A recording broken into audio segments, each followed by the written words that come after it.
परम शांति। परम शांति। सभी का स्वागत है, परम स्वागत है बापूजी की ये दूसरी YouTube channel spiritual podcast with Anant में। मैं हूं अनंत और आज हमारे साथ है मुस्कान, जो कि आई है जयपुर से और बहुत ही बढ़िया टॉपिक पे बात करने वाले हैं, साइकोलॉजी के ऊपर। ये एक बढ़िया टॉपिक है जिसके ऊपर ज़्यादातर यूथ अभी चर्चा नहीं कर रहे हैं, पर आज हम गहराई में इसको समझेंगे कि युवाओं के जीवन में इनकी जो साइकोलॉजी है उसको आज समझेंगे। तो जो पहला क्वेश्चन निकल के आ रहा है, सबसे पहले तो बहुत बहुत स्वागत है आपका। और ये तीसरा पॉडकास्ट है और मुस्कान के साथ हम कर रहे हैं। इससे पहले हमने स्पिरिचुअलिटी पर भी किया था और उससे पहले उनकी लाइफ के ऊपर भी किया था। तो आज जो साइकोलॉजिकल जो problem face by our today's youth जो यूथ हमारे साइकोलॉजिकल प्रॉब्लम फेस कर रहे हैं, आज उनके ऊपर बात करते हैं कि क्या वो प्रॉब्लम है और क्या उनके सॉल्यूशन। जी, तो साइकोलॉजी की शुरुआत करने से पहले मैं यही शुरुआत करना चाहूँगी कि साइकोलॉजी होता क्या है। हाँ, तो साइकोलॉजी जो है जैसे हमारे 2 वर्ड्स में डिवाइडेड है। एक होता है साइकी एंड ओलॉजी। ओके। तो psyche is our mind and ology is the study of mind. Oh, wow, very nice. तो जो प्रॉब्लम्स की अगर हम बात करें कि क्या फेस कर रहे हैं टुडेज यूथ, तो पहली बात तो ये कि स्ट्रेस या फिर ऐसी जो बीमारियां है, लोग जो है बोल तो देते हैं हमें स्ट्रेस हो रहा है या फिर हमें एंजाइटी हो रही है, लेकिन उनको इस चीज़ का मतलब एक्चुअल में नहीं पता कि होती क्या है ये चीज़ है। बोलने में बहुत 1 मिनट हमें लगता है हमें स्ट्रेस हो रहा है, हमें एंजाइटी हो रही है, लेकिन ये एक्चुअल में ये होता है, जैसे अगर हम स्ट्रेस की बात करें तो स्ट्रेस में ऐसे कहते हैं कि हमारे जो ब्रेन में जो हमारे जो हार्मोन्स होते हैं और हमारे जो न्यूरल पाथवेज होते हैं हमारे ब्रेन में, वो जो है थोड़े से डिसबैलेंस हो जाते हैं जब हमें बहुत ज़्यादा स्ट्रेस होता है। क्योंकि नॉर्मल स्ट्रेस तो आम जनता को ऐसे छोटी मोटी चीज़ों में होता ही रहता है, लेकिन जो सीवियर जो स्ट्रेस होता है मैं उसकी बात ही करूँगी। तो उसमें हमारे जो न्यूरल पाथवेज होते हैं, हार्मोन्स होते हैं, वो थोड़े डिसबैलेंस हो जाते हैं। ओके। यस, तो उसको हम क्रॉनिक स्ट्रेस में बोलते हैं। So one is like acute stress, जो शॉर्ट टर्म होता है, जो हमें दिनचर्या में छोटी मोटी चीज़ों से थोड़ा बहुत हो जाता है, लेकिन जो क्रॉनिक होता है वो बहुत ज़्यादा आगे चलकर एंजाइटी में बदल जाता है फिर। तो एंजाइटी में क्या होता है कि हमें डिसप्लेजेंट लगता है और छोटी मोटी बात में जो है हमें गुस्सा आ जाता है। तो ऐसी जैसी चीज़ें होती है, हम बहुत ज़्यादा परेशान हो जाते हैं। जैसे एग्ज़ाम का जो स्ट्रेस होता है, तो उसमें हम कह सकते हैं जैसे एग्जामिनेशन एंजाइटी बोलकर एक अलग एक टॉपिक है। बराबर। तो एग्जामिनेशन एंजाइटी के बारे में यही बोलूँगी कि लोगों को एग्ज़ाम में जाने में बहुत डर लगता है। अब स्ट्रेस को कोई उदाहरण के तौर पे बता सकते हैं कि स्ट्रेस को समझना हो तो कैसे समझें? जी, तो अगर आप स्ट्रेस को समझना हो तो जैसे मैंने स्ट्रेस और एंजाइटी 2 चीज़ कही आपको, तो स्ट्रेस थोड़ा सा एक शॉर्ट फॉर्म है उसका, एंड जैसे चाबी खो गई और मिल नहीं रही। हाँ, तो उसको क्या कहोगे? चाबी खो गई तो मिल नहीं रही, तो वो आपके अंदर का एक स्ट्रेस ही कह सकती हूँ, बट इन शॉर्ट फॉर्म। अच्छा, कोई तो जैसे इसको मैं थोड़ा डिफरेंट बताना चाहता हूँ। चाबी खो गई, मिल नहीं रही, तो पहले तो एक सामान्य बंदा अगर ट्राई करेगा, ढूंढेगा और एक वरी फॉर्म में आ जाएगा, चिंता में आ जाएगा, यार क्या होगा। लेकिन कोई पागल जैसा हो जाए, अरे ये हो जाएगा वो हो जाएगा, मतलब ऐसी नेगेटिव बातें सोचने लग जाए इसके कारण, तो फिर और उसके कॉन्सिक्वेंस सोच के ही पागल हो रहा है, तो फिर वो एंजाइटी में पहुंच जाए। जी, है ना? जी, मैं ये अभी मुझसे आपने ये कही तो मुझे इसमें ना 2 वर्ड्स आए एक बार ध्यान में, मैं आपको कहना चाहूंगी। तो स्ट्रेस के भी 2 प्रकार होते हैं, और अच्छा। एक होता है ईयू स्ट्रेस और एक होता है डिस्ट्रेस। तो ईयू स्ट्रेस होता है कि जब आप कोई भी स्ट्रेस पॉजिटिव वे में ले रहे हो। ओके। जैसे अगर आपके दिमाग में कोई चीज का प्रेशर हो, तो क्योंकि प्रेशर के बिना तो आप कोई चीज काम ही नहीं कर पाओगे ना, आपको थोड़ा बहुत एक लाइट प्रेशर, एक मोटिवेशन हम कह सकते हैं उसे, मतलब मोटिवेशन वाला प्रेशर। हाँ, मोटिवेशन वाला जो प्रेशर होता है उसे हम ईयू स्ट्रेस कहते हैं। ऑब्वियसली जैसे कल एग्जाम है तो आज पढ़ना पड़ेगा। हाँ, तो this is called motivation. Called yes, तो it can be said as a motivation pressure. Oh, very good. तो this we called it as eustress. Okay. और एक होता है डिस्ट्रेस, जिस वजह से जो है हम जो खाना छोड़ देते हैं, पीना छोड़ देते हैं, ऐसी चीज़ जो होती है, फिर वो डिस्ट्रेस जो है वो धीरे धीरे करके एंजाइटी में बदलता है, फिर वो एंजाइटी से वो धीरे धीरे करके फिर वो डिप्रेशन में जाता है। तो उसके वो फिर 3 फॉर्म्स हो जाते हैं कि आपको एक होता है तो फिर उसके साथ दूसरा रोग भी आ जाता है। बराबर। तो इस वजह से हमको ये ट्राई करना है कि हम जब स्ट्रेस ले रहे हैं तो हम यू स्ट्रेस में हम कैसे बदल सकते हैं, यानी कि हम उसको किस तरीके से मोटिवेशन में हम उसको कन्वर्ट कर सकते हैं किसी भी स्ट्रेस को। अच्छा, आपकी उम्र में जो बच्चे हैं 18-19 वाले, उनको क्या स्ट्रेस होता है ये बताओ। सबसे ज्यादा स्ट्रेस जो है लोगों को आजकल ये भी हो रहा है कि उनको तो मैं रिलेशनशिप्स में उनके अच्छा। ये सब प्रॉब्लम्स आ रही है कि लोग जो है उनको लगता है कि जैसे उनके बहुत सारे फ्रेंड्स होते हैं तो उसमें अगर किसी ने कॉल नहीं उठाया तो मेरी एक फ्रेंड है तो she ended up calling that person 50 to 98 times. हैं 50 बार कॉल कर दिया, 90 बार कॉल। तो मतलब ऐसा है कि अगर कोई किसी से कन्वर्स नहीं कर रहा तो इतने स्ट्रेस में आ जाते हैं कि they end up calling this many times. अच्छा, तो एंड और भी तरीके के स्ट्रेस है। हाँ। जैसे कि एग्जामिनेशन की अगर हम बात करें तो एग्जाम में अगर कोई मेजर एग्जाम में कोई फेल हो जाता है तो उसका बहुत भारी वाला स्ट्रेस हो जाता है, वो वाली स्ट्रेस हो गया एक। और बाकी जो स्ट्रेस होता है कि स्ट्रेस कह सकते हैं कि अगर पेरेंट्स ने कुछ बोल दिया कोई बात, और ये कि अगर कोई हमसे कोई चीज़ गलत हो गया तो हम उनके पेरेंट्स के सामने हम आ नहीं पा रहे, उनको शो नहीं कर पा रहे, उनके सामने अपनी बात को रिवील नहीं कर पा रहे, तो उस चीज़ का भी स्ट्रेस हो जाता है बहुत सारे लोगों को। देखो यहाँ ये बताना चाहता हूँ कि ये जो रिलेशनशिप वाला जो स्ट्रेस है ना, ये युवाओं को लेना ही नहीं चाहिए, क्योंकि तुम जिस उम्र में हो, चाहे तुम 18, 19, 20, 21, 22, 23, 24, 25, 25, 26 साल, गारंटी से बोल रहा हूँ 26 साल तक तो तुम दुनिया को कुछ जानते ही नहीं। और 26 साल में अगर कोई रिलेशन बनाना चाहते हो, चाहे दोस्त हो, गर्लफ्रेंड हो, बॉयफ्रेंड हो, या तुम सोच के बैठे हो कि इसको फ्यूचर में घरवाला बनाऊंगा या घरवाली बनाऊंगा, ये 26 साल तक तुम्हें गारंटी से बोल रहा हूँ तुम्हारे पास 5 पैसे की अक्ल नहीं। और इस अक्ल के साथ अब तुम जो भी करना चाहोगे ना, वो सब में फेलियर होएगा। इसीलिए बेटर ये है कि आप समय का इंतजार करो और अपने आप को तैयार करो, आप अपने आप को समझो, इस दुनिया को समझो, साइकोलॉजी को समझो कि ह्यूमन साइकोलॉजी क्या है, रिलेशन की साइकोलॉजी क्या है, शादी के बाद किस तरीके से जीवन बदलता है, या आप जितनी जल्दी मचा रहे हो उसमें घुसने की, उतने ही जल्दी भागोगे वहां से। ये चीजें समझनी पड़ेगी ना जीवन में, सब चीजें समझ। तो ये सबसे पहले शुरुआत करो अपने फैमिली से, अपने माता पिता के रिलेशन से, अपने दादा दादी के, उनके बच्चों के साथ के रिलेशन से, मतलब आपके माता पिता से, बुआओं के तुम्हारे रिलेशन से। आजकल सिखाने की जरूरत नहीं है, लेकिन ऑब्जर्वेशन आपको करना होगा। इस उम्र में जो कह रहा हूँ, ये इसलिए कह रहा हूँ कि आपको ये सब सीखना पड़ेगा। ये संबंध तो बनने में बन जाते हैं, लेकिन बिगड़ भी जल्दी जाते हैं, फिर उसके स्ट्रेस अलग से आएंगे। बेटर ये है अपने आप को तैयार करो, समझो ये जीवन क्या है, मैं क्यों हूँ, थियरी ऑफ कर्म क्या है, ये भगवान क्या है, भगवान ने क्यों भेज दिया, क्यों धक्का मार दिया, क्यों जन्म ले लिया, मर गए तो क्या होगा। ये चीजें जब जानोगे तो रियल जीवन का मतलब समझोगे, और फिर ये स्ट्रेस रहेगा ही नहीं। यही तो बात है। और बताओ, और क्या स्ट्रेस है?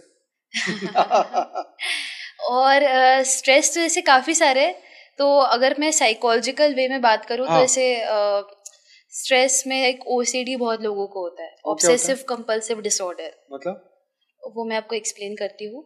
ऑब्सेसिव कंपल्सिव डिसऑर्डर में होता है कि ऑब्सेसिव में होता है कि आपके दिमाग में जो थिंकिंग है वो बहुत ज्यादा आ रही है, थॉट्स बहुत ज्यादा आ रहे हैं, एक ही चीज को बार बार रिपीट। यस। एंड कंपल्सिव होता है, बट उसको एक ऑब्सेसिव वे में वो बहुत ज्यादा एक्सट्रीम में होता है। ओवर थिंकिंग थोड़ा सा कम होता है। अच्छा, एक ओवर थिंकिंग तो हमको भी नॉर्मल में थोड़ा बहुत हो ही जाता है, बट ऑब्सेसिव में वो रेजिस्ट नहीं कर पाता उसको। तो फिर क्या? तो मैं पूरा एक बार कंप्लीट कर देती हूँ। प्लीज। तो कंपल्सिव में ये होता है कि जो हम एक्शंस है वो हम बार बार करते हैं। अच्छा, जैसे कोई एक्शन है वो मैं बार बार करी जा रही हूँ, बार बार करी जा रही हूँ। पानी का गिलास लिया, पिया, रख दिया, हाँ, ऐसे। तो ये जो ऑब्सेसिव कंपल्सिव डिसऑर्डर, तो ऑब्सेसिव इसलिए बोला क्योंकि वो सोच आ रही है, तो सोच की वजह से हम वो एक्शन कर रहे हैं। हाँ। तो ये दोनों चीज रिलेटेड है। ओके। तो इस वजह से इसका नाम है ऑब्सेसिव कंपल्सिव डिसऑर्डर। अच्छा जी। तो ये वाली बीमारी भी बहुत ज्यादा है। आपने देखा, आपने कोई फ्रेंड या ऐसा कुछ ऐसे? नहीं। अच्छा, तो आपने कोई ऐसे कोई एग्जांपल देखा जिससे आपको थोड़ा और समझने और समझाने में आसान? एग्जांपल तो टीवी में भी देखा होगा, सीरियल में भी देखा होगा, कहीं पर भी देखा होगा, थोड़ा सा आसान। एक मैं आपको बताऊँ तो मेरे को, जैसे मेरे जो भाई है ना, हाँ, मैंने उसको थोड़ा बहुत इसके लिए देखा है। अच्छा। जैसे उसको उसको थोड़ा सा सफाई वगैरह का बहुत ज्यादा है, क्लीनलीनेस का बहुत ज्यादा है। ये तो ज्यादातर लोगों को होता है, मतलब हाँ, कोई क्लीनलीनेस का काफी कॉमन है ऑब्सेसिव कंपल्सिव डिसऑर्डर। अच्छा अच्छा अच्छा जी, बाकी मैंने ऐसे नहीं देखा ज्यादा एग्जांपल पे। नहीं, ये तो हम अपने जीवन में भी देखते हैं कि हम पिक्चरों में भी देखते हैं कि सफाई का कीड़ा है, मतलब ये धूल कैसे आई, इस चक्कर में पूरा दिन खराब कर देंगे, है ना, ये कैसे हो गया, या चद्दर कैसे पड़ी है, जैसे आजकल माँ बाप की ऐसी जल्दी होती है। ज्यादातर माँ जो है बच्चों के पीछे ऐसे पड़ती है, अरे यहाँ कोई दिखा नहीं, तेरा लाइट क्यों चल रही है, कौन खड़ा है, भूत खड़ा है, किसके लिए चल रखा है। हाँ, छोटी छोटी बात, ऐसे छोटी छोटी बातों में ऐसा कुछ डिसऑर्डर्स होते हैं इसमें। ओके, तो फिर इससे क्या प्रॉब्लम्स क्या होते हैं? प्रॉब्लम्स ये होते हैं कि थोड़े से माइंड लेवल पे तो ठीक है, लेकिन जब सीवियर हो जाता है तब उससे हमारे जो है काफी सारे मेंटल, आप हेट करने लग जाते हैं, है ना? जी, बहुत अजीब सा बिहेव करने लग जाते हो आप, गुस्सा बहुत ज्यादा जल्दी आ जाता है कि सपोज कोई काम है वो ऐसे ही क्यों नहीं हुआ, सपोज कोई चीज है, कोई बर्तन है, कोई भी ग्लास है, वो इसी जगह पे रखी रहनी चाहिए, तो वो एक ऑब्सेशन हो जाता है कि ये काम ऐसे ही होना चाहिए। अच्छा, ओके। तो ये प्रॉब्लम है। फिर उसके बाद एक और इसमें आता है ADHD। ये ADHD, तो ADHD भी काफी ऐसे कॉमन है। वो क्या होता है? फिर ये अपना होता है hyper anxiety depression hyper active disorder. इसमें क्या होता है? तो इसमें ऐसे होता है कि आप जो है बहुत ज्यादा एक्टिव हो जाते हो, हाइपर एक्टिव हो जाते हो, कि आप एक जगह पे बैठ नहीं पाते हो। अच्छा, कंसंट्रेशन की बहुत ज्यादा प्रॉब्लम होती है इसमें। तो ये जैसे छोटे बच्चे जो होते हैं ना, वो जैसे जैसे उनका, अगर हमको लगता है कि छोटे बच्चे बहुत ज्यादा बदमाशी कर रहे हैं, वो अच्छी बात है, लेकिन एकदम एक्सट्रीम पे होते होते अगर कोई बच्चा कंटिन्यूअस 5 years 6 years के बाद भी वो सेम चीज बहुत ज्यादा एक्सट्रीम लेवल पे करने लग जाता है, तो वो उसको एक प्रॉब्लम हो जाती है फिर ये ADHD की। ठीक है, तो ये सब चीजों का क्या उपाय क्या है? तो इन सब चीजों का उपाय तो यही है कि आप बच्चों को मेडिटेशन और इन सब से जोड़े, कि एटलीस्ट मेडिटेशन से तो नहीं बट योग से जोड़े आप। इसलिए मैं ये टॉपिक में लेकर आई थी कि साइकोलॉजी एंड योगा को भी आप किस तरीके से अलाइन कर सकते हैं। तो इसमें आपकी जो है काफ़ी सारे साइकोलॉजी में थेरेपीज भी होती है, लाइक कॉग्निटिव बिहेवियर थेरेपी होती है। उसमें क्या होता है? कॉग्निटिव बिहेवियर थेरेपी में होती है कि कॉग्निटिव मतलब होता है हमारी थिंकिंग पैटर्न। ठीक है। तो हमारा जो एक बोलते हैं मैल फंक्शन थिंकिंग से हमारे एक अडेप्टिव थिंकिंग में उसको वो कन्वर्ट करते हैं। ठीक है। लाइक डिसऑर्गेनाइज से ऑर्गेनाइज थिंकिंग पैटर्न वे में वो आपको हेल्प करते हैं उसको कन्वर्ट करने में। ओके। सो अगर आप किसी साइकोलॉजिस्ट के पास विजिट करते हो विद सच प्रॉब्लम्स, तो वो सबसे पहली बात तो वो आपको पहले सुनने की कोशिश करता है, वो बराबर कि क्या प्रॉब्लम है। फिर एक बार होता है ना कि आजकल लोगों में सुनने की पावर बहुत कम हो गई है, सबसे बड़ी प्रॉब्लम लिसनिंग पावर है ही नहीं। तो वो पहले वो ट्राई करता है उसके साथ, फिर उसके बाद वो उसको कुछ पजल्स देता है, उसको कुछ सॉल्व करने के लिए देता है, ताकि एक जगह उसका माइंड जो है एटलीस्ट कॉन्सेंट्रेट हो। कैपेसिटी चेक करता है ना कि भाई कैपेसिटी चेक करता है, कर पाते फिर दिमाग कहीं और लग जाता है तो ये काम होगा कि नहीं। हाँ, तो यही है कि इसमें ये सारी प्रैक्टिसेस करते हैं एज ए साइकोलॉजिस्ट। बाकी मैं अभी साइकोलॉजी भी पढ़ रही हूँ, तो मैं और इसमें इन्वेंट कर रही हूँ कि और क्या क्या, क्योंकि अभी प्रॉब्लम ये है ना कि डिसऑर्डर्स काफ़ी आ गए लेकिन उसके लिए थेरेपीज बहुत कम है। बहुत सही। और मेरी अभी जैसे एक साक्षी बहन से मेरी एक बात भी हो रही थी कि हम जो है साइकोलॉजिकल प्रॉब्लम्स का जो रूट कॉज है उसको हम फाइंड आउट नहीं कर पा रहे, और इसका जो मेन रीजन तो हमारे सूक्ष्म शरीर, हमारे कारण शरीर में जो हमारी रिकॉर्डिंग्स है, सूक्ष्म कारण और महाकारण शरीर में जो हमारी रिकॉर्डिंग्स है, तो उन रिकॉर्डिंग्स की वजह से ही जो हमारी प्रॉब्लम्स आ रही है हमें, मेजर साइकोलॉजिकल प्रॉब्लम्स। तो इसका जो सूक्ष्म रहस्य वो यही है। सही बात है, क्योंकि हम सिर्फ सुपरफिशियल लेवल से, जैसे आप साइकोलॉजिस्ट के पास आ रहे हो तो आपको सुपरफिशियल लेवल से वो बता देगा हाँ आपको ये करना चाहिए, लेकिन वो जड़ से ख़त्म नहीं हो रही बीमारी, और वो इतने बड़े बड़े डिसऑर्डर्स में कन्वर्ट हो जा रही है। जैसे अभी एक और भी कॉमन है, मैंने अभी साक्षी बहन को ही बताया था इसके बारे में, दैट इज स्किज़ोफ्रेनिया। तो स्किज़ोफ्रेनिया की जो बीमारी है उसमें भी ऐसी ही चीज़ें हो रही है कि लोग जो है एक काफ़ी सारी चीज़ें, डिल्यूजन ऑफ परसिक्यूशन। तो इसमें क्या हो रहा है कि जैसे सामने से किसी को अगर आप देख रहे हो तो आप उनको मन करते कि मैं उनको चाकू मार दूं या फिर अच्छा। उनको ऐसा कुछ कर दूं। तो ये डिल्यूजन ऑफ ग्रैंडियर, तो ऐसी काफी सारी चीजें हैं स्किज़ोफ्रेनिया के अंदर। हमारा तो सीधा बोल देंगे भूत घुस गया। देसी हिसाब, माथा कुटी नहीं करने की कोई दवाई नहीं, सीधा वजह के पास जाके इसको 2 डंडे पिटवाओ तो ठीक हो जाएगा। चलो तो इस पे दोबारा से अच्छी तरह बात करेंगे इनके साथ, पर फिलहाल इसी के ऊपर बात करते हैं साइकोलॉजी वाले में। तो करियर चैलेंजेस के ऊपर आपका क्या कहना है? Overcome and failure of insecurity, इसके ऊपर क्या कहना है? ठीक है, साथ में ले लूं सर? हाँ, इसी को ले। Okay fine. तो करियर चैलेंजेस की अगर हम बात करें तो करियर में सबसे पहली प्रॉब्लम तो है कि लोग जो है भेड़ चाल में चल रहे हैं करियर के हिसाब से, कि जो मेरा फ्रेंड कर रहा है मेरे को भी उसी करना है। तो लेकिन उस वजह से क्या हो रहा है, और उससे भी दूसरी बात कि लोग जो है अपने पेरेंट्स के प्रेशर में भी आ जा रहे हैं। एग्जैक्टली। तो उससे क्या हो रहा है कि दोनों के लिए एडवाइस है कि पीयर प्रेशर और पेरेंट्स दोनों को यही एडवाइस है कि आप अपने बच्चे को जो है गलत दिशा में ना भेजें और उसको अपनी चॉइस करने का हक दे कि आपको क्या चूज करना है वो आप चूज करो, ना कि हम चूज करें। बराबर। कि एंड ऑफ द डे फिर वही आपको ब्लेम करेगा। हाँ, तो अगर आजकल यही तो होता है। हाँ, कुछ होता नहीं तो फिर माँ बाप को बोले तुम नहीं तो कहा था। हाँ, कर लिया। हाँ, सही है। तो वही है कि ना माँ बाप चाहते हैं कि हमें कोई ब्लेम करे, ना बच्चा चाहता है वो किसी को ब्लेम करे। तो everything is 2 way, nothing is 1 वे। तो हम जब एक दूसरे का कल्याण चाहते हैं तो हमें समझना चाहिए कि हमें जो है बच्चे की चॉइस के हिसाब से उन्हें उसका डिसीजन लेने की उसे अनुमति देनी चाहिए हमें। Exactly. और जैसे कोई बात नहीं, जैसे कॉलेज से निकलकर काफ़ी सारे करियर ऑप्शंस होते हैं, तो मैं तो यही सजेस्ट करूँगी कि आप 1 साल का टाइम लो। इससे क्या होता है ना कि लोग बहुत हड़बड़ी में होते हैं कि अरे अरे ये कर लेते हैं वो कर लेते हैं, ये कोई नहीं, आप शांति से रहो। कोई भाग तो नहीं रहा ना, ऐसी कोई एकदम कोई सर्टेन एज तो नहीं ना, मुझे इसी एज पे मुझे ये करना है, यही पहुंचना है। लोग ऐसे सब निर्धारित करके रखते हैं बिल्कुल, और वो जब नहीं होता तो वो फिर परेशान हो जाता है। निर्धारित करो, प्लानिंग करो, दैट इज़ वेरी गुड, लेकिन फिर भी उसके साथ आप क्या डिसीजन ले रहे हो दैट इज़ वेरी इंपॉर्टेंट। तो मैं तो ये बोलूँगी कि आप 1 साल का टाइम लो और डिसाइड करो कि मेरे लिए क्या सही है, मेरे लिए क्या गलत है। जैसे अगर मैं अपना बताऊँ तो मैंने भी 1 साल का टाइम लिया, और उसके बाद मैं अभी जो है BSc इन साइकोलॉजी कर रही हूँ। Very nice.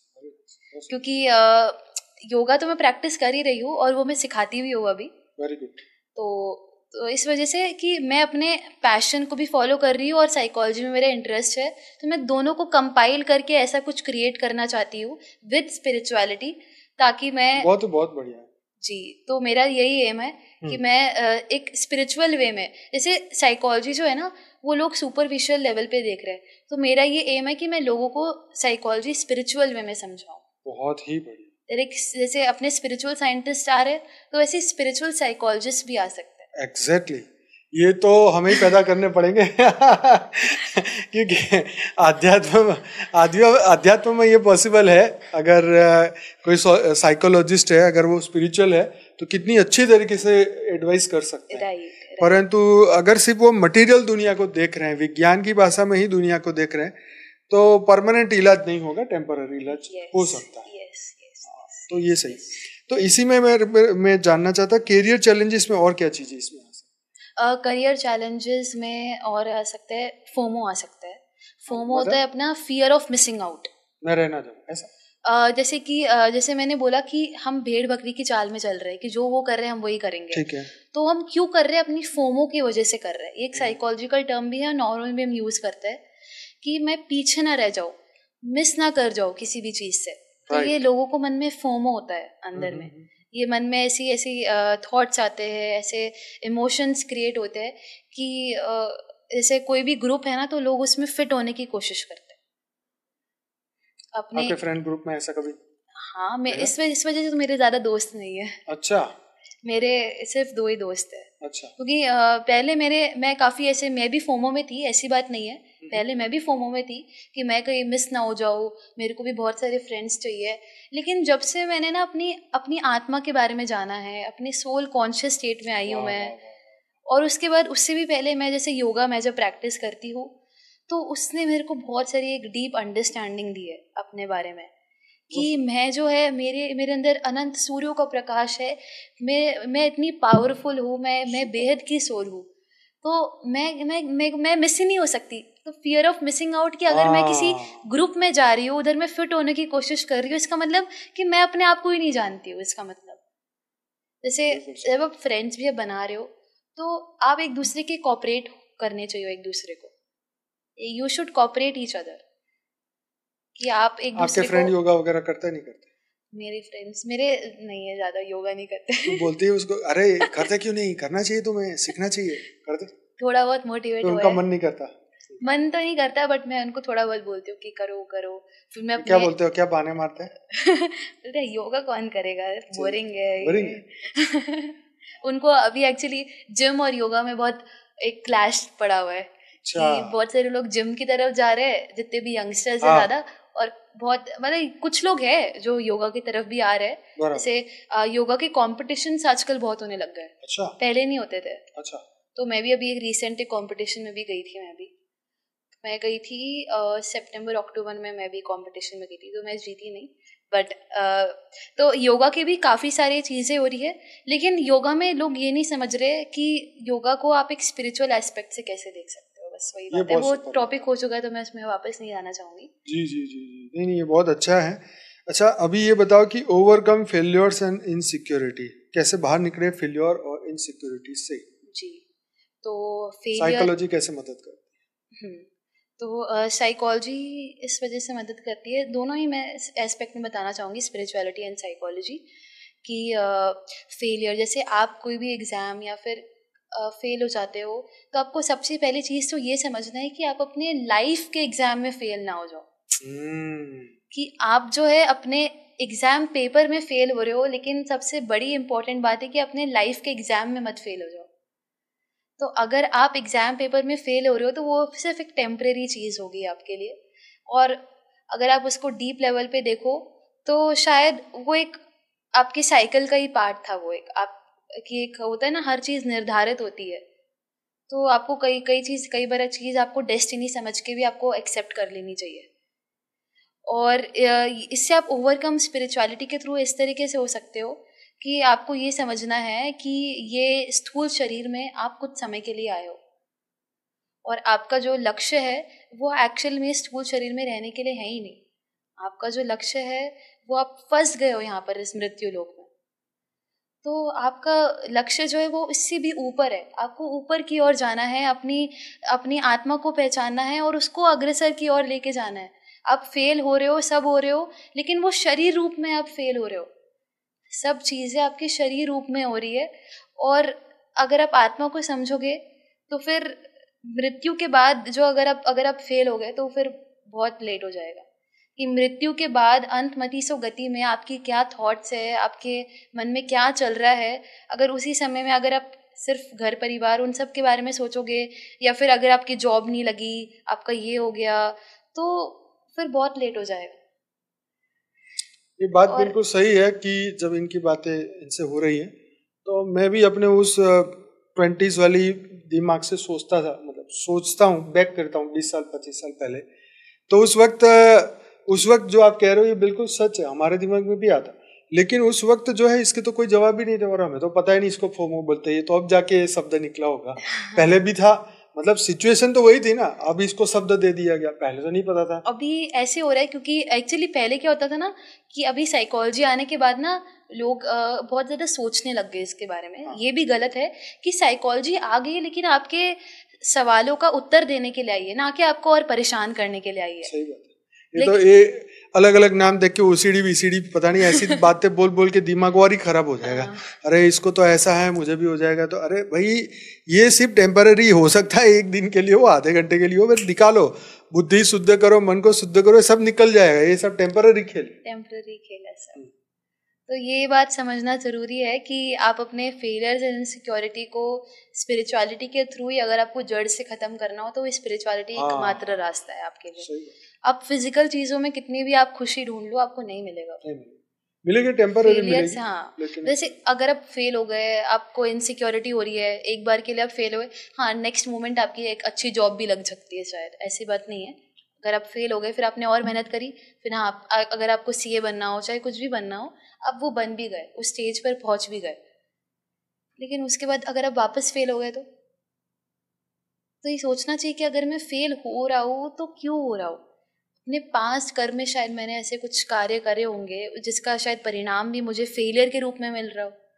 ऐसा होता है कि ये जो लाइफ है ना, वो इतनी गुप्त है हमारी कि जो आप सोचते हो ना शायद ना ही होए। ऐसा कुछ भी नहीं है कि मैं सोच के बैठूं मैं ये करूंगा, लेकिन जब वो समय आएगा तो उस वक्त भाग्य कुछ और डिसाइड किया होगा या ऊपर से तुम कुछ और डिसाइड करके आए होंगे। तो सब कुछ, जैसे भगवान बुद्ध थे तो राजकुमार थे, सब कुछ उन्होंने सब कुछ छोड़ दिया। तो एक उम्र के बाद क्या होने वाला है वो तुम नहीं जानते, तुम सिर्फ अभी का ही कर्म कर सकते हो, वो भी चॉइस के साथ। कौन सी उम्र में तुम्हारी अंदरूनी आत्मा जागृत होने वाली है वो नहीं पता है, लेकिन तब तक तो आप बढ़िया कर्म कर सकते हो। तो ये बहुत सारी ऐसी लाइफ के अंदर बहुत सारी चीजें ऐसी गुप्त होती है जो समय से पहले तुम क्या पूरे भगवान भी नहीं बताएंगे और ना कोई जान पाएगा। चलो आगे बढ़ते हैं। Power of intention and manifestation.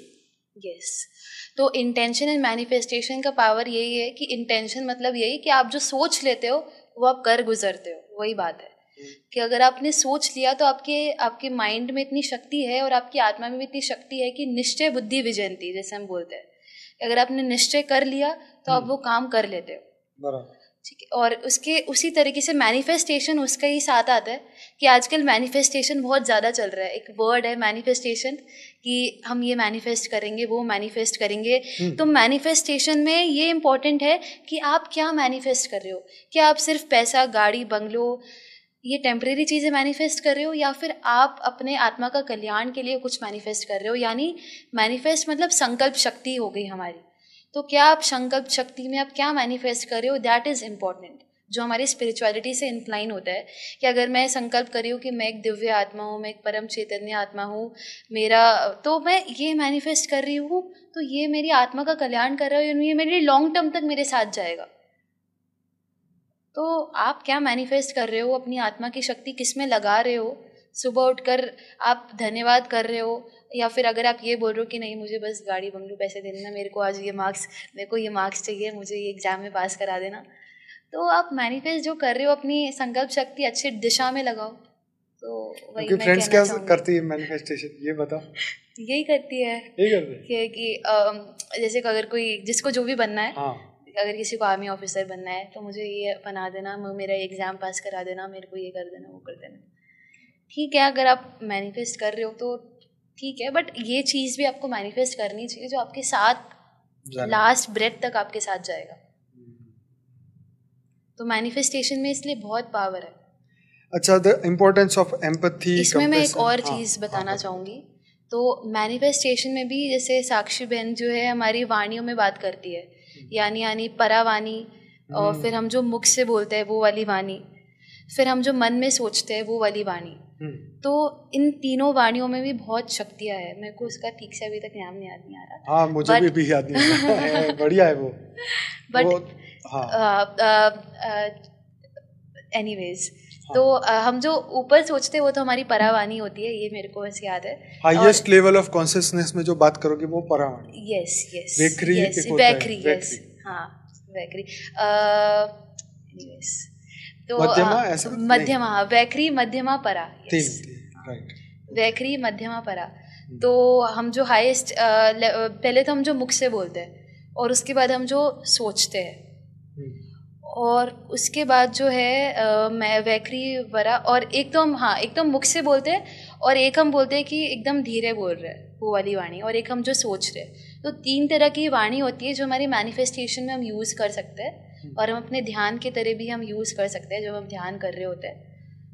तो इस वजह से मैं यही कहना चाहूँगी कि आपकी जो परावाणी होती है वो सबसे ज़्यादा पावरफुल होती है, जो आप मन में सोच रहे होते हो। तो अगर आप बेहद की परम महाशांति, वही चीज़ अगर आप अपने मन में बोल रहे होते हो, अपने सबकॉन्शियस लेवल पे अगर आप बोल रहे होते हो, तो उसका ज़्यादा पावर है रैदर देन अगर आप मुख से बोल रहे हो। बिल्कुल, बात सही है। चलो आगे बढ़ते। The importance of empathy, compassion, understanding others. अच्छा, एक मिनट। तो साक्षी का बहुत बढ़िया वीडियो था इसी के ऊपर, ये तीनों वाणियों हाँ. के ऊपर कि रियल में वो कैसे इफेक्ट होगी, मैक्सिमम कैसे आप अपना बेनिफिट ज़्यादा उठा सकते हैं। The importance of empathy, compassion and understanding others. तो इस पे यही बोलना चाहूँगी कि इम्पोर्टेंस ऑफ एम्पैथी, तो साइकोलॉजी में एक टर्म आता है, एक होता है अपना सिंपैथी और एक होता है अपना एम्पैथी। तो सिंपैथी होता है कि हम किसी पे दया कर रहे हैं, और एम्पैथी ये होता है कि जब मेरे पास अगर कोई पेशेंट आ रहा है तो मैं उसको अगर समझा रही हूँ तो उसमें मेरा कोई इमोशन या फिर वो इन्वॉल्व नहीं है। मैं उसको एक मेरा कोई ग्रीड नहीं छुपा है उसमें। मैं उसको जब समझा रही हूँ, मैं उसकी दिल से उसकी जो ट्रॉमा है, वो जिस तरीके की प्रॉब्लम से वो फेस कर रही है, मैं उसे दिल से उससे निकालना चाहती हूँ। तो वो मेरी एक एम्पैथी है। और सिंपैथी क्या होता है कि हम उसमें दया करते हैं लेकिन उसके पीठ पीछे कुछ और ही बोल रहे होते हैं। एक होता है ना कि एक 2 वे साइड दिखाते हैं हम अपना। तो इस वजह से कि आपकी एम्पैथी एंड कंपैशन और दूसरों को समझना बहुत ही ज़्यादा इम्पॉर्टेंट है, क्योंकि आजकल अंडरस्टैंडिंग लेवल बहुत ज़्यादा कम हो गई है। एक दूसरे को समझने की शक्ति बहुत कम हो गई है कि कोई भी इमोशनल इम्बैलेंस लेके अगर आपके पास कोई कुछ आ रहा है तो आप उससे नेग्लेक्ट कर देते हो। यंगस्टर्स का सबसे ज़्यादा प्रॉब्लम यही हो रहा है, सॉरी बीच में बोलूं, कि वो समझते नहीं है कि एक की बात दूसरे को, दूसरे की तीसरे को, तीसरे की दूसरे को, दूसरे की पहले को। हाँ. इसमें क्या होता है कि रिश्ते खराब हो जाते हैं। हाँ. एक दूसरे की चुगलियां। राइट। इस तरीके की जो चीजें हैं, साइकोलॉजी में भी ये आना चाहिए कि भाई ये चीजें जो है अभी से समझ जाओ कि ये चीजें नहीं करो, अवॉइड करो, और ना सुनना है ना एक दूसरे की बात करो। जी। तो इसमें यही है कि सबके बीच में झगड़े होते हैं, लड़ाइयाँ होती है, फाइट्स होते हैं, मतभेद होता ही है, डिफरेंस ऑफ ओपिनियंस होता ही है। सबसे मेन बात, मैं ही सच्चा बाकी सब, क्योंकि ऐसी बात नहीं है कि मैं यहाँ पे बैठ के बोल रही हूँ। मेरे साथ भी ऐसा होता है कि मेरे जैसे मेरे जो पेरेंट्स है या फिर मैं हूँ, तो हम दोनों का जनरेशनल गैप है ऑब्वियसली। तो जनरेशनल गैप की वजह से उनकी कोई पॉइंट ऑफ व्यू मुझे नहीं समझ आती, मेरी पॉइंट ऑफ व्यू उनको समझ नहीं आती। सही बात है। लेकिन इस चीज़ को आप किस तरीके से सॉल्व कर सकते हो और दोनों एक ही पेज पे आप कैसे आ सकते हो, दैट इज इम्पोर्टेंट। मुझे ऐसा लगता है कि यंगस्टर को समय का इंतजार करना पड़ेगा। कुछ बातें आप समय से पहले नहीं जान सकते। राइट। तो ये चीज जैसे हमें बापूजी बोलते हैं, नहीं अभी नहीं, तुम्हारा समय है, जब आएगा तब समझ आएगा। हाँ। तो फिर यंगस्टर्स को ऐसे गुस्सा करना नहीं है माँ बाप पे, अरे तो ऐसे ही बोलते रहते, नहीं, उनके पीछे है कुछ बातें, लेकिन माँ बाप भी अपने बच्चों को उस तरीके से वो नहीं समझा पाते। शायद जो एक रिश्ता ऐसा है जो इसमें नहीं बात कर सकते, इसीलिए वो नहीं बता पा रहे। लेकिन रियल में उनकी बात का आपको समय पे सब समझ में तो आ ही जाएगा, लेकिन वो जो उस गैप का टाइम के बीच में कोई गलती ना हो जाए, रिलेशन खराब, इसलिए उसको अवॉइड करना चाहिए। चलो ठीक है, जब समय आएगा समझ जाएगा। राइट। तो इसको सॉल्व करने का सबसे एक ही उपाय है, लिसनिंग अदर्स। मेरे को जो ये लगता है, तो मैं भी इसको बिल्डअप करने की कोशिश कर रही हूँ, लेकिन ये इसका सोल्यूशन मुझे पता है जो मैं आप सबसे शेयर करना चाहूंगी कि आप एक दूसरे को सुने। सही, वैसे सही बात है, बोलने दे, उसके अंदर से ये सब चीजें निकलेगी तो अपने आप बंदा जो हल्का हो जाएगा, फिर अपने आप ही भूल जाएगा, चल ठीक है। बच्चों का ऐसा ही होता है यंगस्टर्स में, और भूल ही जाते, मुझे ये करूंगा, फिर थोड़ी देर बाद वे अच्छा खा पी के सब भूल जाते हैं। तो इधर से माँ बाप को बोला, सुना, निकाल दिया। आगे बढ़ते हैं। सबसे आखिरी क्वेश्चन बोल रहा हूँ क्योंकि बहुत सारी बातें हो चुकी है। How can you deal with your psychological problems, इसका सवाल। ठीक है, तो आप कैसे डील कर सकते हैं? तो साइकोलॉजिकल टिप्स पे तो यही है कि अगर आप अंडरस्टैंडिंग करें, तो सबसे पहला रीज़न है आपके साइकोलॉजिकल प्रॉब्लम्स का, वो है थॉट्स। कि लोगों को थॉट्स बहुत ज़्यादा आते हैं, थॉट्स, अननेसेसरी के थॉट्स आ रहे, वाइल्ड थॉट्स, अननेसेसरी। ये कोई कल की बात है उसको अभी तक लेके बैठे हुए हैं। तो ये चीज़ समझना कि थॉट्स जो आ रहे हैं उनको अगर आपको कंट्रोल करना है, तो सबसे पहले मैं जो करती हूँ कि कोई भी आपके 5 थिंग्स आप अपने आसपास देखो, फिर 4 चीज़ें आप स्मेल करो, फिर 1 चीज़ आप टेस्ट करो, और 2 चीज़ें आप सुनो। तो इससे क्या होगा कि आपके जो थॉट्स है, एटलीस्ट, क्योंकि मैं ज़्यादा डीप में नहीं जाना चाहूँगी, तो एटलीस्ट आप अपने सेंसेस को तो काम पे लगा रहे हो गई। तो आपका थॉट्स जो है आपके माइंड से आपके सेंसेस पे आया। हाँ, क्योंकि अगर मैं आपको बोलूँ कि हाँ अपने सांसों पे ध्यान दो तो एक बार के लिए आपके लिए डिफिकल्ट होगा। जैसे जो एक स्टार्टिंग होती है अरे ये मेडिटेशन तो की। मेरे को फिल्म का वो सीन याद आ गया, इसको मिर्ची का धुआं कर, इसको सूंघा, मिर्ची का धुआं सूंघा, अभी भूत भागेगा इसका। ये सही है, इसको चप्पल सूंघा, इसको चप्पल मार। इस सेंसेस को बदलना है तो फिर चलो आगे, सॉरी। हाँ, तो पहले तो आप ये चीज कर सकते हैं, एक अगर मिर्ची का थॉट्स बहुत ज्यादा सॉरी आगे। ठीक है, तो वही है कि 5 चीजें आप देखो, 2 चीजें सुनो, 1 चीजें टेस्ट करो और स्मेल करो। ठीक है, तो आप ये कर सकते हो। और फिर दूसरा चीज जो है, अगर आप थोड़ा और एक्सट्रीम पे जाओ तो फिर आप अपनी श्वासों पे ध्यान दे सकते हो। हाँ ये सबसे बढ़िया, जो मैं करती हूँ। और फिर उसके किसमें बाद सबसे ज्यादा बेनिफिट किसमें मिला? सबसे ज्यादा बेनिफिट तो मैं, मेरे साथ तो ऐसा नहीं हो अभी तक, तो मैं तो ये सांसों तो पे। पर्सन टू पर्सन चेंज है। हाँ, जिसकी फिर भी बेनिफिट तो मेरे को श्वासों पे ज्यादा मिला था। श्वासों से, मतलब एक हाँ, बार के लिए, मतलब अगर थॉट्स आ रहे हैं तो। हाँ, थॉट्स को सीधे सांसों से बदला जा हाँ, सकता है। Yes, exactly. यस। और उसके बाद तीसरी चीज जो है, आप कोई भी फिजिकल एक्टिविटी करो, चाहे रनिंग करने जाओ, चाहे डांस करो, चाहे कुछ भी फिजिकल एक्टिविटी। हाँ, फिजिकल एक्टिविटी से कहते हैं स्ट्रेस खत्म हो रहा है, ऐसा ना? फिजिकल एक्टिविटी जो है एक बहुत बड़ा रोल प्ले करती है। जैसे मैं योगा प्रैक्टिशनर हूँ, तो मैं अष्टांग योग सबसे ज्यादा प्रैक्टिस करती हूँ।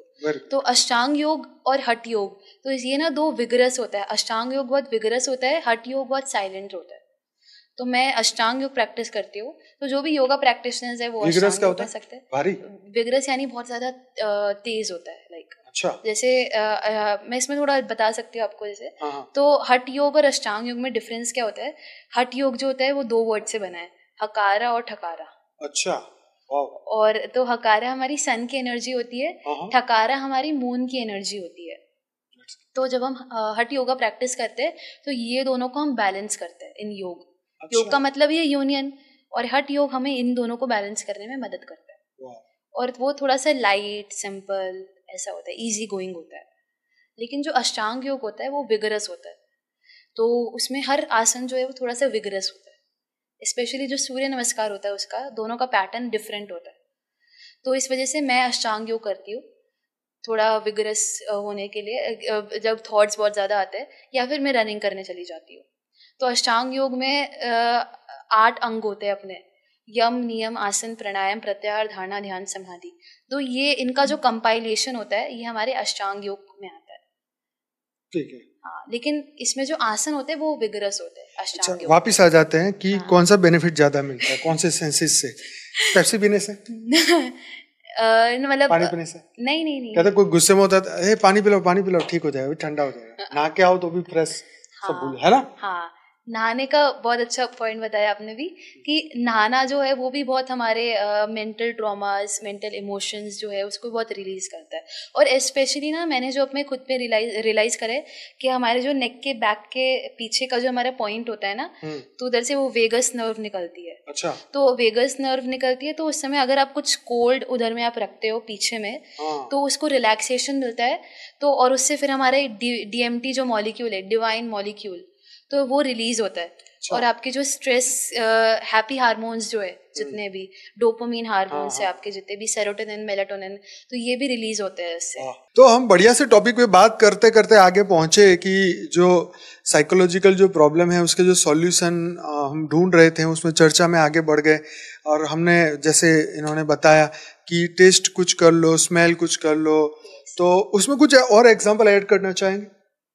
उसमें कोई एग्जाम्पल तो नहीं, बट साइकोलॉजी के लिए आप बुक्स कुछ पढ़ सकते हैं जो मैं आपको रिकमेंड कर दूं, like psychology of money, alchemist पढ़ सकते हैं। तो पहले आता था ना एक एडवर्टाइज, चलो कुछ तूफानी करते हैं, वो माउंटेन ड्यू पी लो, है ना? तो इस तरीके की जो साइकोलॉजी, कुछ ठंडा हो जाए, कुछ गर्म हो जाए, चाय पी ले गरम, ये मतलब ये चीजें जो है, मतलब बात हो रही थी वो स्मेल की, टेस्ट की, और ये चीजें विचारों को बदलने की। ये शायद इसीलिए इन्होंने दिमाग में डाला है। यस कि बेसिक बात है कि थॉट्स से एटलीस्ट आपकी सेंसेस पे आपका जो है वो ध्यान चला जाए, वो मेन ऑब्जेक्टिव है इसका, जो मैंने आपको एक्सप्लेन किया। आजकल बच्चे वो पार्टी के बारे में क्या बोलते हैं तुम्हारी उम्र में?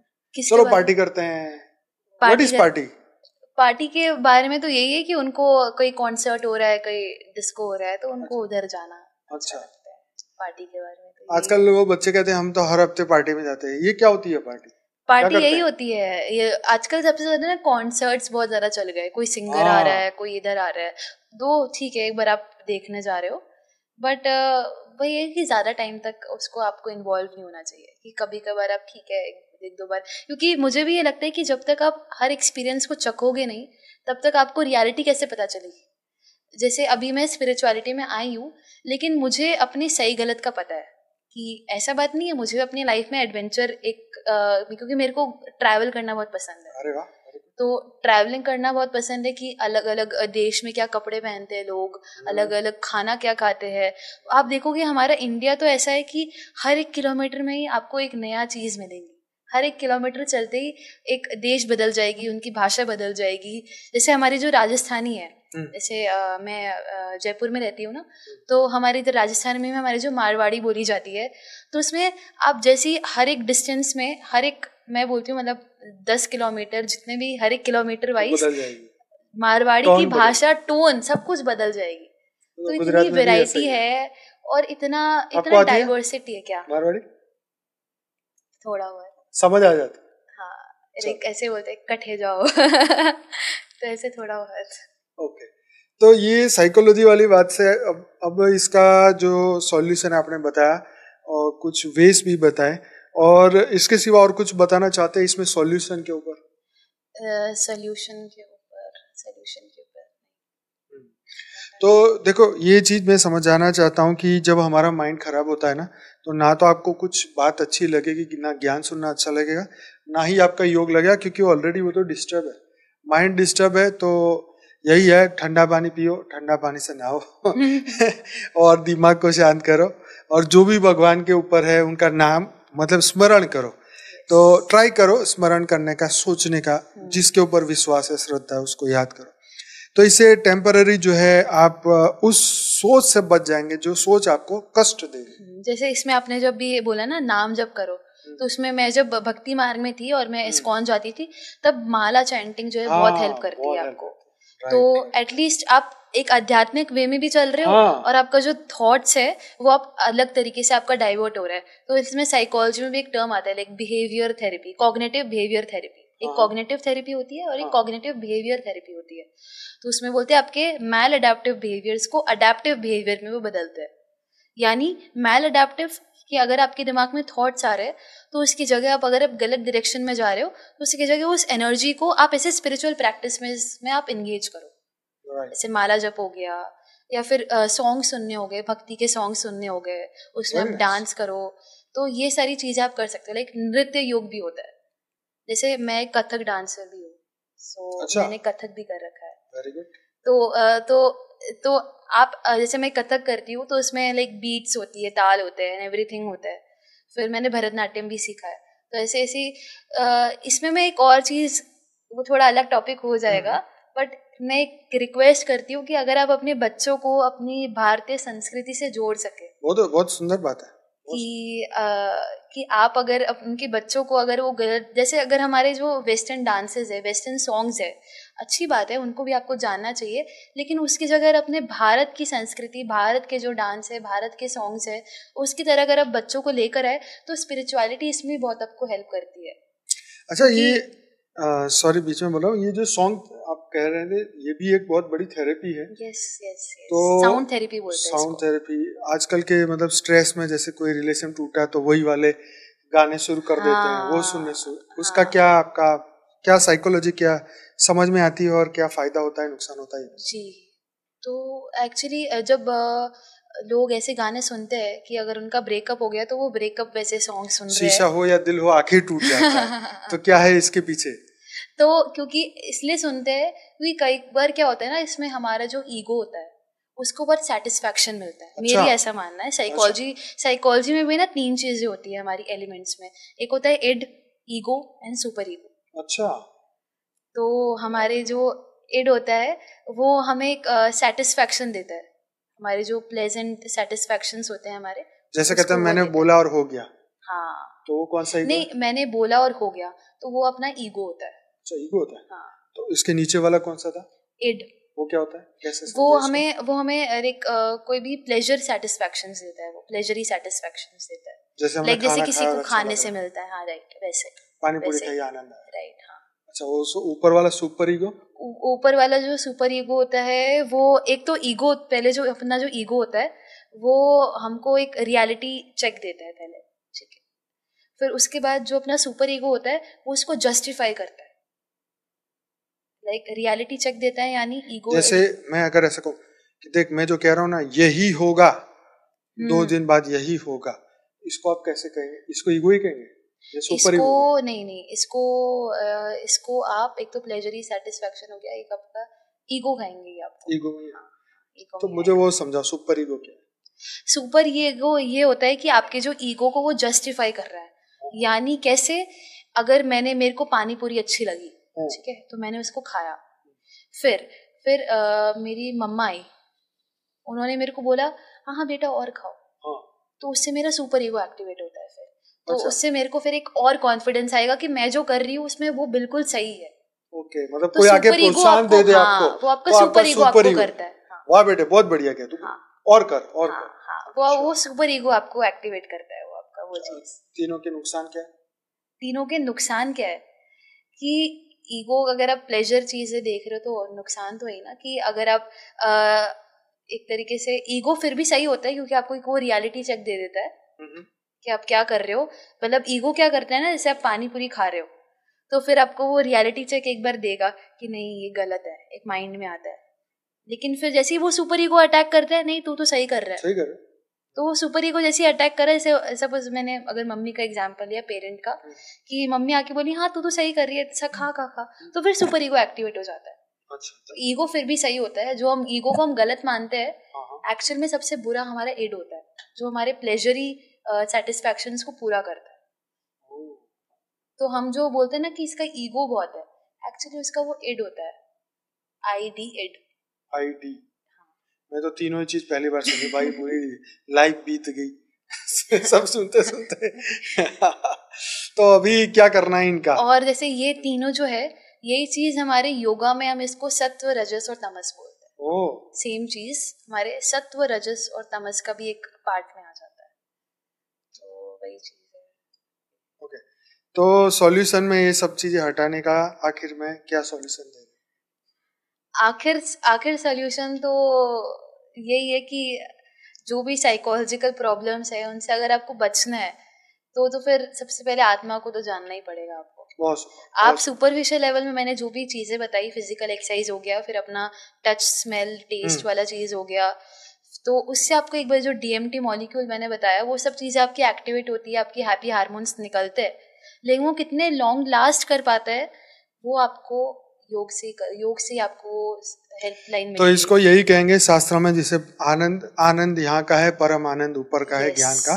तो परम आनंद में रहिए, अपने अस्तित्व को जानिए, परमात्मा से जुड़े रहिए और उसकी अनुभूति करिए कि भगवान हर पल मेरे साथ है और हमेशा वो मुझे सही गाइडलाइन देते रहेंगे। और उनके ऊपर विश्वास रखिए, बिलीफ रखिए, थियोरी ऑफ कर्म को फॉलो करते रहिए, अच्छे कर्म करिए, अच्छी सोच करिए, सबके भावना, जन कल्याण की, पूरे विश्व के कल्याण की भावना पैदा करिए। यही आपके जीवन का अंदर परिवर्तन लाएगा। तो इसी के साथ ये पॉडकास्ट को बोलना चाहूंगी। हाँ बोलो। तो इसी चीज को ना योगा में भी हमको 5 कोश होते हैं ना, जैसे अपने अन्नमय कोश, प्राणमय कोश, मनोमय कोश, विज्ञानमय कोश और आनंदमय कोश। तो हम जब ये सारी चीजें कर रहे हैं तो किसी को जो है सेटिस्फैक्शन सिर्फ अन्न से मिल रहा है, तो फिर जैसे जैसे हम योग करते हैं तो एक बार के लिए प्राण से भी मिलता है। जैसे हम प्राणायाम जब प्रैक्टिस करते हैं तो उसके बाद जो रिलैक्सेशन फील होता है, दैट इज द अल्टीमेट वाला चीज। एक बार अन्नमय के बाद अगर आपको वो प्राणमय वाला रिलैक्सेशन भी आपको मिल रहा है ना, सो आपकी मतलब आई गेस 50% जर्नी तो आपकी हो जाती है। अरे वाह, क्या मुझे ऐसा लगता है। क्या बात? योगा प्रैक्टिस करने के बाद जैसे मैं प्राणायाम प्रैक्टिस करती हूँ तो मैं एकदम मतलब मेरे मन में कोई थॉट्स नहीं होते उसके बाद, अगर आप सही से प्रैक्टिस कर रहे हो। नहा के शुद्ध हो गए। हाँ बिल्कुल, बहुत सुंदर। तो हमारा गोल तो यही कि आनंदमय कोश तक हम पहुंचे। आनंदमय यानी आर ब्लिस बॉडी, तो उस तक हमको पहुंचना है। बहुत सुंदर भाई, ये तो बहुत ही डीप ज्ञानी लड़की है, बहुत अच्छा बात बता रही है। मुझे बहुत खुशी है कि आज इतनी अच्छी बात हमने साइकोलॉजी पे की, आज तक हमने इस पे चर्चा नहीं की, पर ये बहुत ज़रूरी था। और ये हर उम्र की अलग अलग व्यक्तियों से हम बात करेंगे तो इसके अलग अलग जवाब मिलेंगे। पर आप बहुत अच्छे लाइन में आगे बढ़ रहे हैं और हमारी बहुत सारी ढेर सारी शुभकामनाएं हैं। एक और चीज, हाँ बोलिए। तो साइकोलॉजी में भी एक जो टर्म आता है अपना ह्यूमन एग्जिस्टेंशियल अप्रोच। ओके। तो उसमें ये हमारे एक अप्रोच है जो मेरे को काफ़ी ऐसे, जब मैंने पढ़ा तो मेरे को ये लगा कि हाँ कुछ तो है। और उसके लिए एक थेरेपी होती है जिस्टाल्ट थेरेपी। तो उसमें लोग जो है अभी तक सोल के बारे में रिसर्च कर रहे हैं जिस्टाल्ट थेरेपी में, कि वो सोल को उसमें पहचान रहे हैं कि सोल के थ्रू भी हम थेरेपी दे सकते हैं। तो ये एक बहुत ही इंटरेस्टिंग बात लगी। तो ह्यूमन एग्जिस्टेंशियल में कि लोग जो है वो खोज रहे हैं, फिर भी थोड़ा बहुत लोगों के मन में ऐसे सवाल आ रहे हैं। जैसे एक फ्रेडमैन है, तो उन्होंने ये अप्रोच को निकाला था। तो उनके मन में जैसे ये सवाल आए तो उन्होंने अप्रोच को निकाला। वैसे ही काफ़ी सारे लोग जो है इस वजह से परेशान है कहीं ना कहीं कि मैं कौन हूँ, मैं क्या हूँ। तो ऐसे साइकोलॉजिस्ट के केसेस हैं मेरे पास एक दो, कि वो बोल रहे कि हमको हमारा अस्तित्व क्या है, मैं कौन हूँ, मैं क्या हूँ, लेकिन वो साइकोलॉजिस्ट उनको आंसर नहीं दे पा रहा। तो इस वजह से तो चलिए इस पॉडकास्ट को यहीं समाप्त करते हैं। बहुत बहुत धन्यवाद मुस्कान आपका। और फिर से मुस्कान को हम लेके आएंगे अपने ऑनलाइन पॉडकास्ट में, जिसमें और भी साइकोलॉजी से रिलेटेड नए मटेरियल आपको अब ढूंढने पड़ेंगे, क्योंकि अब ये चस्का पड़ गया है तो नई चीज़ें इसको और अच्छी तरीके से पब्लिक के सामने और लेके आएंगे। जरूर से बने रहिए हमारे साथ, और नए पॉडकास्ट बहुत जल्दी बढ़िया से आने वाले हैं। तो अभी के लिए आपसे छुट्टी लेंगे। परम शांति। परम शांति।